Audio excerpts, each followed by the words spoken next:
오늘 소개해드릴 영화는 미망이라는 영화고요. 우리네 삶을 참 잘 다룬 영화라고 생각하고, 우리가 현실을 살고 있지만 사실은 과거에 경험했던 그리고 옛날에 느꼈던 그 감정을 복귀하면서 현실을 살아내는 게 아닌가, 이런 생각을 합니다. 여러분, 영화를 잘 느끼셨으면 좋겠습니다.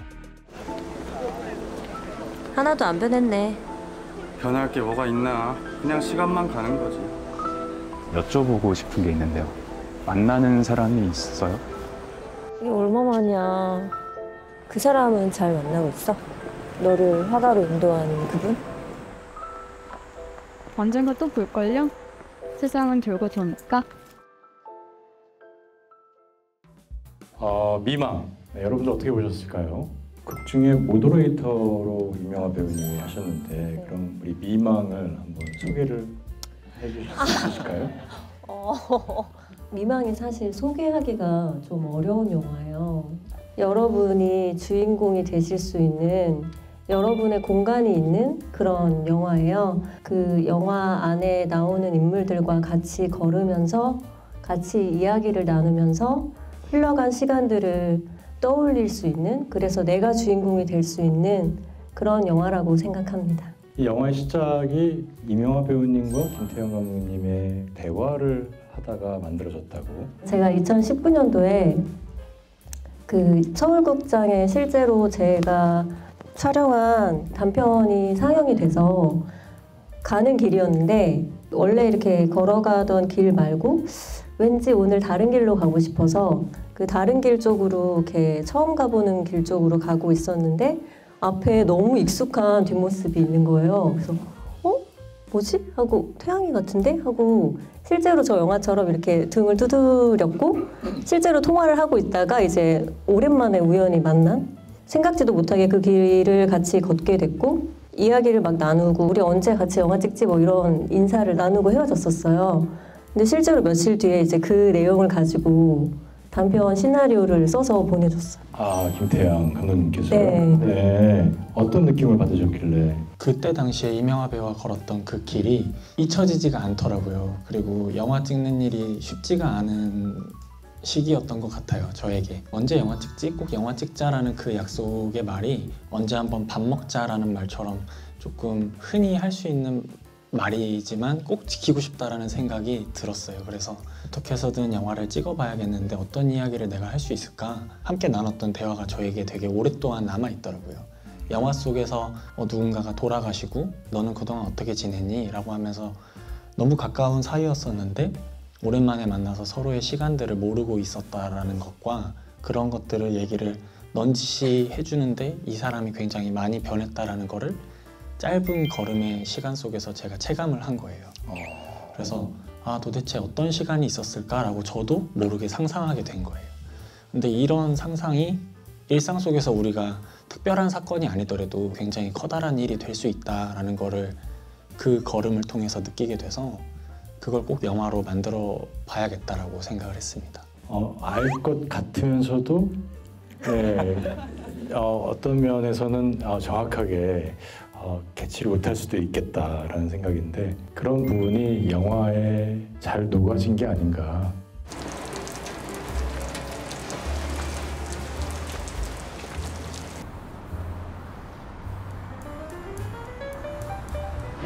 공간이 다 끝나면 그 안에 들어가는 인물들을 좀 배워보려고. 이 영화를 보면 롱테이크가 많아요. 대사가 상당히 많이 있었습니다. 사실 둘 중 하나거든요. 리허설을 많이 하거나 아니면 배우와 아주 친밀해서 모든 애들립이 다 영화화에 쓰일 수 있는 말들이 되거나, 어느 쪽이었을까요? 애드립은 거의 없었어. 거의 없었어요. 그게 다 시나리오에 써있는. 그렇군요. 네, 엄청 말이 많았어요. 그러니까요. 배우들이 느꼈던 부담이 상당했을 것 같은데요. 김태형 감독이랑 두 번째 작품이었고, 첫 번째는 대사가 하나도 없는, 그렇군요. 한마디 정도 있었고, 네. 이제 두 번째 주는 게 챕터 2의 대사였는데 많이 놀랬죠. 그래서 그리고 그 박범준 배우님하고 임명화 배우님이 헤어질 때 되게 중의적인 느낌을 두 분 다 아주 훌륭하게 소화를 하시고 표현하신 게 아닌가. 이제 제가 나갔다 왔는데 가셨다고 해서 그러니까 제가 좋아서요, 선생님. 아이가 있다는 걸 알아도 괜찮다고요. 근데 이렇게 대사가 길고 롱테이크로 할 때 연습을 많이 하게 되면 조금은 양식적인 연기 패턴이 나올 수 있는데 화면에서는 전혀 그렇지 않았어요. 어떤 식으로 연기를 접근하셨을까요?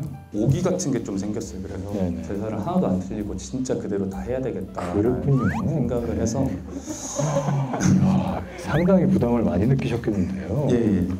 제가 이제 연기 데뷔한 지 얼마가 안 돼가지고 네. 그런 생각이 있었고 보시는 분들이 뭔가 상상을 하시고 저에게 대입해서 자신의 경험들을 떠올렸으면 좋겠다고 생각을 해서 그 환경 안에 있는 저 자신을 믿고 옆에 있는 파트너를 믿고 그 사이에 흐르는 어떤 호흡들을 믿고 하면 보시는 분들이 어색하지 않게 느끼지 않을까라고 생각하고 연기했던 것 같습니다. 그 하성국 배우님하고 이명화 배우님, 그 두 분의 연기를 보면 사실은 잘 드러나지 않은 것 같지만 깊이 있게 그들의 감정을 바라보면 아주 섬세한 면모들이 보일 때가 있습니다. 예전에 사랑했던 감정을 느꼈던 그런 연인을 만나고 나서 우연히 만났다가 또 시간 경과가 돼서 다시 만나서 하는 대화들. 그래서 카페 주인이 정말 쿨해? 뭐 이런 얘기도 하잖아요. 네, 연기할 때 어떤 감정으로 연기를 하셨을까요? 그 1막의 내용을 촬영할 때는 이 관계를 유추할 수 있게끔 대사로 진행이 되는 부분이 있으니까 사실 그 공간에서 그런 일상적인 말을 조금 잘 해야 이 관계가 어렴풋이 보인다? 이런 생각이 들었던 것 같아요. 하나도 안 변했네. 사람이 좀 변하기도 해야 되는데. 변할 게 뭐가 있나? 그냥 시간만 가는 거지. 똑같지 뭐. 이제 이 금방도 다 밀릴 거야? 아, 광화문에 있는 이순신 동상 그거 옮길 수도 있대. 뉴스 봤어? 아니? 몰랐어. 3막 같은 경우는 저는 개인적으로 시나리오를 뒤늦게 받았는데 완전히 별개라고 저는 생각을 했어요. 그렇죠. 네, 실제로 극중 시간이 흐르기도 됐고 저 스스로도 시간이 흐른 상태였기 때문에 친구 장례식이 있었던 그날 무슨 일이 있었는지 모르지만 과거의 인연들을 쭉 만나서 느껴지는 것들이 보여질 수도 있겠다고 조금 믿음을 가졌던 것 같습니다. 네. 제가 아는 분이 그 1막이 원래 단편일 때 달팽이라는 제목이었는데 그 달팽이를 보실 때 근데 저는 한 번도 그렇게 느껴본 적은 없었는데 그 둘이 같이 길을 걸으면서 이야기를 나눌 때는 연인이었다고 생각을 못 하셨대요. 그러다가 이제 여자가 나 이제 가볼게 하고 둘이 이렇게 횡단보도에 서 있는 그 좀 긴 그 장면이 있잖아요. 거기서 그 둘의 서 있는 표정을 보고 아셨다고 하시더라고요.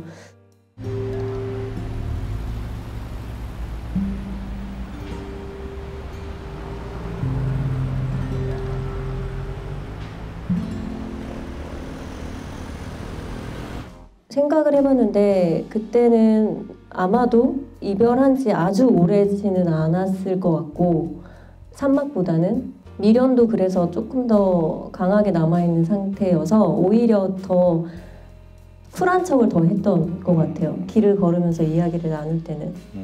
근데 이제 3막 같은 경우에는 아직도 글을 막 잊지 못하고 있었다거나 그러기보다는 중간에 이제 많은 어떤 일들을 겪고 또 다른 사람과 사랑도 하고 하면서 나이가 들었고 내가 미숙했던 것들을 조금씩 느껴본 후일 것 같아요.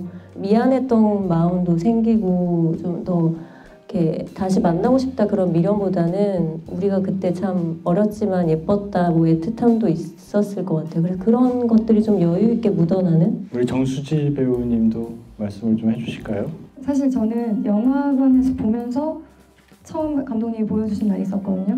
그때 알았어요. 두 사람 헤어진 걸. 저와 헤어진 걸. 그래서 헤어졌나 봐. 극 중에서 보면 그 남녀가 각자 우산을 쓰고 어떤 스킨십도 하지 않고 걷잖아요. 그 여자는 남자한테 반존대를 그러니까 존댓말과 반말을 섞어 쓰지만 남자는 꼬박꼬박 연인한테 존댓말을 합니다. 성국 배우님이. 여기서 좀 기다리지 그랬어요. 걷다 보면 금방 만날 줄 알았지. 내가 기억을 잘 못해도 괜찮아요? 괜찮아. 근데 그 설정에 대해서도 왜 그러는지 뭐 그런 걸 설명해 주셨어요. 근데 성국 배우님께서 존댓말을 쓰기 조금 힘들어하셨었어요. 아니 연인인데. 근데 실제로 존댓말 쓰시니까.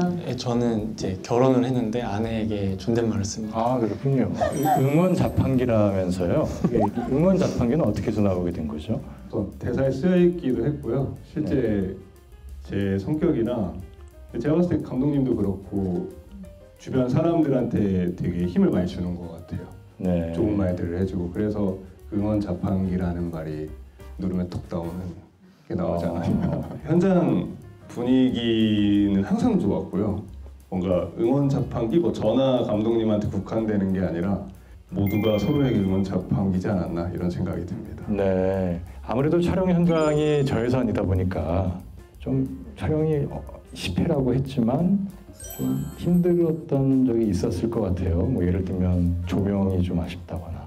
사실은 그런 생각은 없었습니다. 왜냐면 주어진 환경 안에서의 영화를 최선을 다해서 만들어야 되는 상황이었어가지고 그럼 있는 기자재와 있는 조명으로 할 수 있는 최대치의 퀄리티를 내자가 이제 스태프진들의 목표였어요.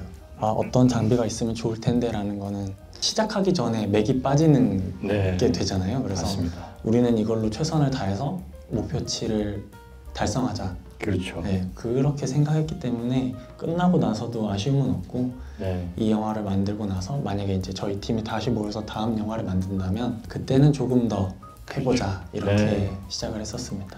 네, 독립 영화를 지향하시는 그리고 이제 졸업 영화를 만들려고 하시는 우리 학사 여러분들 이런 마음으로 영화를 찍는다면 영화를 굉장히 행복하게 작업을 할 수 있을 거라고 생각해요. 사실 상업 영화 찍을 때에도 이런 얘기들을 많이 듣거든요. 아, HMR만 있었으면, 뭐 카메라가 이런 기종이 있었으면, 뭐 사실 그거는 내부적인 거고 내용은 이 원형은 사실 영화 스토리고 영화에 담으려고 하는 이야기가 중요한 게 아닌가 이런 생각을 합니다.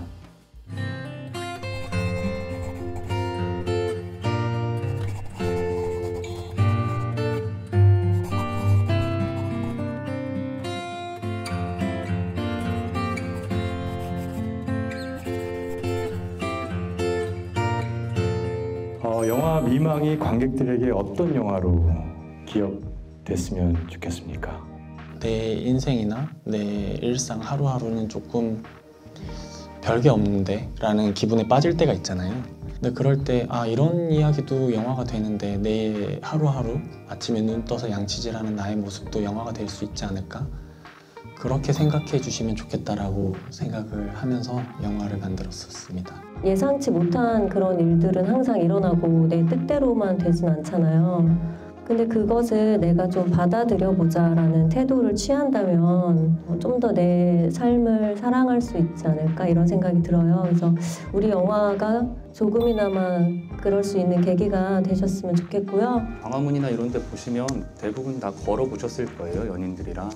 그 영화를 보시면서 지금은 이 연인과 같이 있지만 떠오르는 사람은 옆에 있는 사람이 아닐 확률이 높잖아요.